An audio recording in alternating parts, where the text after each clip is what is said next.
बिस्मिल्लाहिर्रहमानिर्रहीम। अस्सलाम वालेकुम। उम्मीद करता हूँ आप सब खैरियत से होंगे। आज की इस वीडियो में हम फ्यूचर टेंस की रिवीजन करने जा रहे हैं। पिछली वीडियो में हमने फ्यूचर टेंस को मुकम्मल कंप्लीट कर लिया था, यानी कि एक वीडियो में यानी कि फ्यूचर इंडेफिनिट एक वीडियो में, दूसरी में फ्यूचर कंटिन्यूस और तीसरी में फ्यूचर परफेक्ट टेंस और चौथी में फ्यूचर परफेक्ट कंटिन्यूस टेंस कर लिया था। अब उसका मुकम्मल रिवीजन करने जा रहे हैं।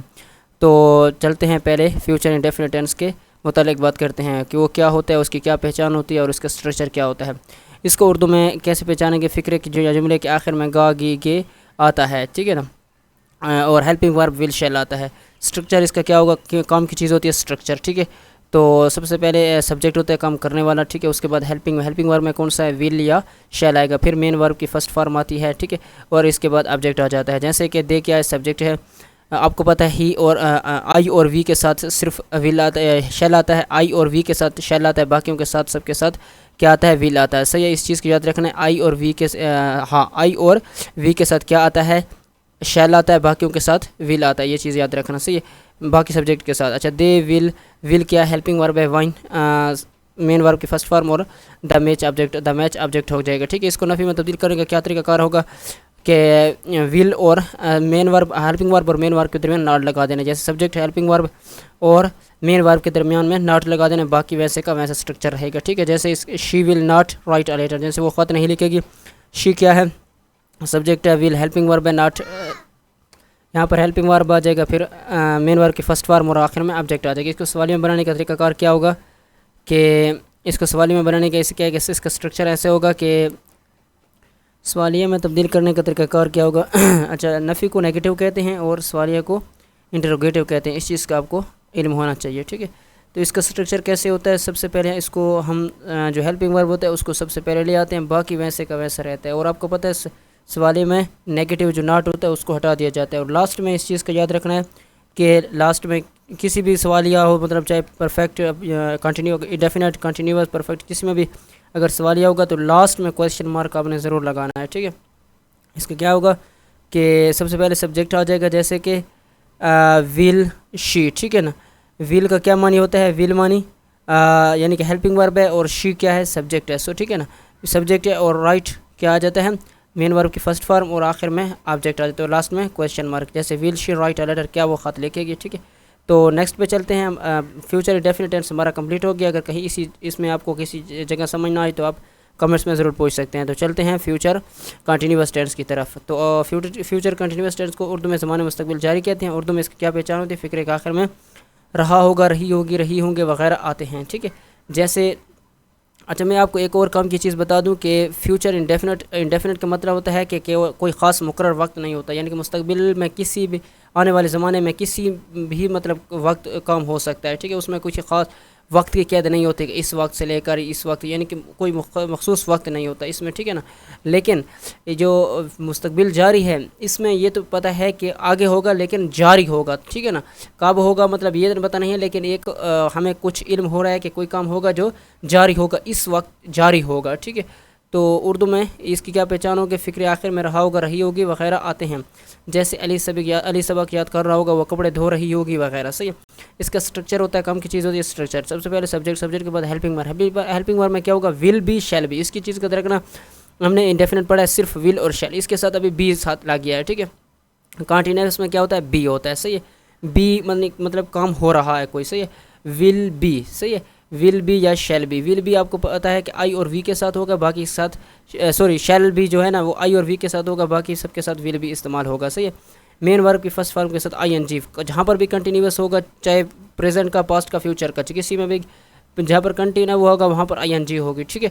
चाहे वो इंडेफिनिट मतलब सॉरी प्रेजेंट कंटिन्यूअस का होगा या प्रेजेंट परफेक्ट कंटिन्यूअस का होगा, चाहे फ्यूचर कंटिन्यूअस का होगा या फ्यूचर कंटिन्यूअस परफेक्ट कंटिन्यूअस का होगा, वहाँ पर भी ये आई एन जी होगी और लास्ट में ऑब्जेक्ट आ जाएगा। सही है, जैसे कि they will be playing match. अच्छा, दे क्या है? सब्जेक्ट है। विल बी क्या है? सही है, विल बी क्या है? हेल्पिंग वर्ब है और प्लेइंग मेन वर्ब के साथ फर्स्ट वर्ब के साथ क्या है? आई एन जी, और लास्ट में ऑब्जेक्ट आ जाता है। जैसे वो मैच खेल रहे होंगे, आखिर में क्या आता है? रहे होंगे। अच्छा, इसको नेगेटिव बनाने का तरीका क्या होगा? नफी में तब्दील करने का, सबसे पहले सब्जेक्ट, हेल्पिंग वर्ब और विल और शेल के बाद नॉट आएगा, बी जो है ना लास्ट में आ जाएगी, इसकी चीज़ याद रखना है। यानी कि नॉट जो है कहाँ पर आएगा, will not be, sorry will not be होगा या शेल नॉट बी होगा, इस चीज़ का अपने याद रखना से। मेन वर्क बाकी वैसे का वैसा रहेगा। जैसे you will not be running, जो क्या है सब्जेक्ट है, विल क्या है हेल्पिंग वर्ब है, लेकिन हेल्पिंग वर्ब मुकम्मल नहीं है, हेल्पिंग वर्ब के दरमियान में ही नॉट आ जाता है, विल नॉट बी रनिंग। ठीक है, इस चीज़ का अपने ध्यान रखना है। बाकी चलते हैं सवालिया की तरफ। सवाल में क्या होगा कि सबसे पहले हम जो हेल्पिंग वर्ब है उसको पहले ले आते हैं, लेकिन उसका सिर्फ और सिर्फ विल या शेल वाला हिस्सा, इस चीज़ को आपने याद रखना है, विल या शेल वाला हिस्सा, बाकी वैसे का वैसा, लेकिन लास्ट में क्वेश्चन मार्क। जैसे क्या सजावल पढ़ा रहा होगा ये चीज़ आ जाएगी, ठीक है ना, विल सजावल वी टीचिंग, सही है ना। तो हमारा ये टेंस भी कंप्लीट हो गया। आगे नेक्स्ट टेंस की तरफ चलते हैं। नेक्स्ट टेंस की कौन सी टाइप है, future perfect tense. Future perfect का क्या मतलब होता है, कोई कम चीज़ मुकम्मल होगी, यानी कि मुस्तकबिल में जारी होगा, लेकिन हमें ये पता है कि इस वक्त मुकम्मल हो जाएगा, यानी कि उसका हमें कंप्लीट होने का वक्त हमें यानी कि मालूम होता है। ठीक है, उर्दू में पहचान क्या होगा, जुमले के आखिर में चुका होगा, चुकी होगी, चुके होंगे वगैरह आते हैं। जैसे स्ट्रक्चर, इसका क्या होगा, सब्जेक्ट हेल्पिंग वर्ब। अब देखो विल और शेल के साथ हैव आता है, इस चीज़ के पहले इंडेफिनिट में सिर्फ विल शेल था, कंटिन्यूस में विल बी शेल बी था, और अब परफेक्ट है इसके साथ विल हैव आ गया, विल बी हटाकर उसकी जगह हैव लगा दिया। सही है, will have shall have mean verb की थर्ड फॉर्म, चाहे प्रेजेंट परफेक्ट हो, चाहे पास्ट परफेक्ट हो, चाहे फ्यूचर परफेक्ट हो, उसमें परफेक्ट जहाँ पर भी होगा मेन वर्ब की थर्ड फॉर्म होगी, इस्तेमाल याद रखना। और लास्ट में ऑब्जेक्ट आ जाएगा। जैसे कि ही क्या है, सब्जेक्ट होगा, ही और वी आई के साथ मैंने आपको समझाया है कि हाँ सॉरी ये शी शेल गलत है, क्योंकि आई और वी के साथ शेल आता है, बाकी के साथ विल आता है, तो यहाँ पर शेल नहीं आना चाहिए, आई ही विल हैव, ठीक है, इस यहाँ पर विल आना चाहिए था। ठीक है, तो देखें ही सब्जेक्ट है, शेल या विल हैव क्या हो जाएगा, हेल्पिंग वर्ब, सही है, और फिनिश्ड मेन वर्ब की थर्ड फॉर्म, और लास्ट में ऑब्जेक्ट हो जाएगा। सही है, नफ़ी में तब्दील करने का तरीकाकार क्या होगा, सब्जेक्ट हेल्पिंग वर्ब, लेकिन यहाँ पर भी याद रखना हेल्पिंग नॉट में जो है ना नेगेटिव नॉट, ये दरमियान में आएगा हेल्पिंग वर्ब के, विल और हैव के दरमियान में नॉट आएगा, विल के बाद और ना हैव से पहले से, बाकी वैसे का वैसा रहेगा। अच्छा, जैसे Ali will not have song और सॉन्ग, ठीक है, सॉन्ग ये क्या है, मेन वर्ब की थर्ड फॉर्म में। सवाल बनाने का तरीका क्या होगा, जो हेल्पिंग वर्ब है उसको सबसे पहले ले आते हैं। जैसे हेल्पिंग वर्ब यहाँ पर आ जाएगा, सिर्फ उसका विल या शेल वाला हिस्सा आ जाएगा पहले, और बाकी वह सब्जेक्ट के बाद आता है, और आखिर में ऑब्जेक्ट के यानी कि लास्ट में क्वेश्चन मार्क हो। जैसे विल क्या है, हेल्पिंग वर्ब है, अली क्या है, सब्जेक्ट है, जो हेल्पिंग वर्क बाकी सर रहता था वो यहाँ पर आ गया, और मेन वर्ब की थर्ड फॉर्म हो गई, और आखिर में ऑब्जेक्ट आ गया। और लास्ट हमारा जो टेंस है वो है फ्यूचर परफेक्ट कंटिन्यूस टेंस। सही है, फ्यूचर परफेक्ट कंटिन्यूस, फ्यूचर मुस्तकबिल परफेक्ट, परफेक्ट का क्या मतलब होता है, कोई ऐसा जो मुकम्मल हो गया होगा नहीं, बल्कि उसमें हमें ये पता चल जाएगा कि कब से शुरू हुआ है और अब तक कितना वक्त हो चुका है, ये हमें पता चलेगा। और कंटिन्यूस यानी कि अभी तक वो जारी है। ठीक है, अच्छा मिसाल के तौर पर अगर आप देख लें, अगर पास्ट में से देख लें कि कोई काम यानी कि 4 घंटे से पहले शुरू हुआ है, यानी कि 7 बजे से, या 4 घंटे से पहले 2 दिन से, हमें उसका काम होने का वक्त हमें पता है, और हमें काम होने यानी काम शुरू होने का वक्त का हमें पता चले, और अब तक जारी तो है, लेकिन अब तक उसको क्या वक्त हो चुका है, कितना वक्त हो चुका है, वो हमें पता चल जाता है, यानी कितना कंप्लीट हो चुका है। कंप्लीट जहाँ पर होगा वहाँ पर परफेक्ट हो जाएगा, यानी कि हमें कितना काम मुकम्मल हो चुका है वो हमें मालूम हो जाता है। और कंटिन्यूस यानी अभी तक भी जारी है, इस चीज़ का ये मतलब होता है। सही है, अच्छा, जुमले के आखिर में रहा होगा, रही होगी, लेकिन इसके साथ वक्त का जिक्र ज़रूर होगा। ठीक है, वक्त का जिक्र ज़रूर होगा, अगर वक्त का ना होगा तो फिर ये कंटिन्यूस में सिर्फ चला जाएगा, परफेक्ट में नहीं आएगा। सही है, स्ट्रक्चर क्या हो जाएगा, सब्जेक्ट, फिर है यानी हेल्पिंग वर्ब क्या होगा, विल हैव बीन। ठीक है, विल हैव हमने परफेक्ट सिर्फ विल हैव शेल हैव पढ़ा, लेकिन इसके साथ बीन भी साथ इस्तेमाल आ गया है। ठीक है, तो इसके बाद मेन वर्ब की फर्स्ट फॉर्म के साथ आईएनजी और सिंस फॉर ज़रूर इस्तेमाल। सिंस मैंने आपको पहले वैसे बताया था, लेकिन फिर भी बता देता हूँ, सिंस किसी मखसूस वक्त से, यानी कि कब से का मतलब यानी मखसूस वक्त, 2 बजे से, 3 बजे से, शाम से, सुबह से, 2019 से, यानी कि रात से। ठीक है, तो ये मखसूस वक्त का आपको पता चल जाएगा कब से शुरू हुआ है, वो जिस वक्त से शुरू हुआ है उसका वक्त का मखसूस वक्त, मखसूस टाइम, मखसूस दिन, मखसूस डेट, ठीक है ना, मखसूस क्या कह सकते हैं, तारीख़। ठीक है, हमें उसका पता होना चाहिए, तो फिर वहाँ पर हम सिंस लगाएंगे। जहाँ पर हमें पता नहीं है, लेकिन हमें अंदाज़ा है कि अब 4 दिन हो गए हैं, 5 साल हो गए हैं, इतना दौरानिया जब से शुरू हुआ है।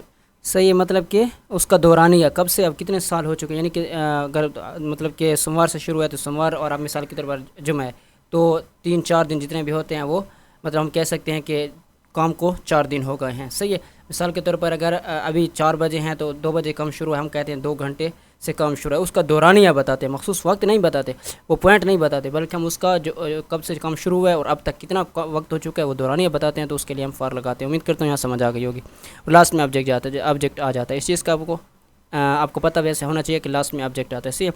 अच्छा, ही क्या है? ही क्या है? सब्जेक्ट है। सही है। विल हैव बीन, ये हेल्पिंग वर्ब हो जाएगा। Waiting first first ING main verb. और सिंस क्यों आया है? क्योंकि 5 o'clock एक मखसूस वक्त है। सही है, तो वहाँ पर सिंस आ गया है। तो इस चीज़ की आपको समझ आ गई होगी। वो 5 बजे से इंतज़ार कर रहा होगा। नफ़ी में तब्दील करने का तरीकाकार क्या होगा? नफ़ी में इसका स्ट्रक्चर कैसे बनता है कि सब्जेक्ट हेल्पिंग वर्ब विल और शैल के बाद नॉट आता है, बाकी वैसे का वैसा रहता है। जैसे द बेबी सब्जेक्ट है, विल के बाद हेल्पिंग वर्ब और नॉट नेगेटिव मार्क समझते हैं। ठीक है, नेगेटिव आ जाता है। और हैव बीन जो हेल्पिंग वर्ब का बाकी से जो रहता है वो यहाँ पर आ जाता है। और क्राइंग फर्स्ट ING आ जाता है। फिर सिंस यहाँ पर क्यों आ गया? सुबह एक मखसूस वक्त है यहाँ पर। अगर यहाँ पर होता 5 days, ठीक है, या कहता है कि मिसाल के तौर पर कह सकते हैं कि 5 hours, सही है ना, इस तरीके से, तो यहाँ पर फिर क्या आ सकता है? फार आ जाता। तो यहाँ इसका ये फिर सवालियत में तब्दील करने का तरीकाकार क्या होगा? इसका स्ट्रक्चर कैसे होता है? हेल्पिंग वर्ब विल हैव या शैल हैव। सही है। हेल्पिंग वर्ब बाकी पहले ऐसा सिर्फ उसका विल या शेल वाला हिस्सा पहले आता है, बाकी वैसे सब्जेक्ट के बाद में आता है। और वैसे बाकी वैसे का वैसा रहता है, लेकिन लास्ट में क्वेश्चन मार्क ज़रूर आता है। जैसे कि विल सब्जेक्ट से पहले आ गया, फिर बाकी जो हेल्पिंग वर्ब का हिस्सा बचता है वो यहाँ पर। और राइटिंग मेन वर्ब के साथ फर्स्ट फॉर्म के साथ ING। फिर सिंस क्यों आ गया? क्योंकि 12 o'clock एक ख़ास मखसूस वक्त है। सही है। और लास्ट में क्वेश्चन मार्क आ गया। क्या लड़का 12 बजे से लिख रहा होगा? तो इसके थोड़ी सी एक्सरसाइज कर लेते हैं। ताकि आपको क्लियर हो जाए कि ये किस टेंस का हिस्सा, आपने ये भी बताना है।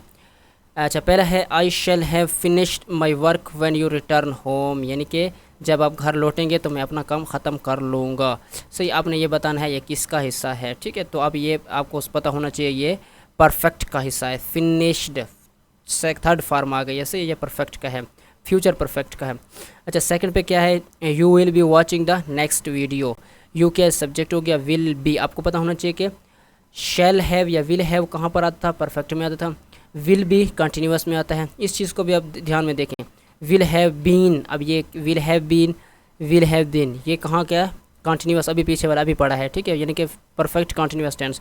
और विल और या शैल, सिर्फ विल और शैल परफेक्ट का इंडेफिनेट का ही आता है। बाकी वैसे भी आप एक एक चीज़ को समझ लें तो सिंस और सिंस ये भी आपको पता लग जाएगा कि ये क्या चीज़ है। इस चीज़ से भी आपको अंदाज़ा हो गया होगा। तो वैसे ये इसको जानना कुछ नहीं मुश्किल बात नहीं होती कि ये किस मतलब के टेंस का हिस्सा है। उम्मीद करता हूँ यहाँ तक आपको समझ आ गई होगी। फिर भी अगर आपको कहीं पर मसला होता है आप कमेंट्स में ज़रूर पूछिएगा। तो अगर वीडियो अच्छी लगी है तो वीडियो को लाइक कीजिएगा, चैनल सब्सक्राइब कीजिएगा। मिलते हैं अगली वीडियो में। शुक्रिया।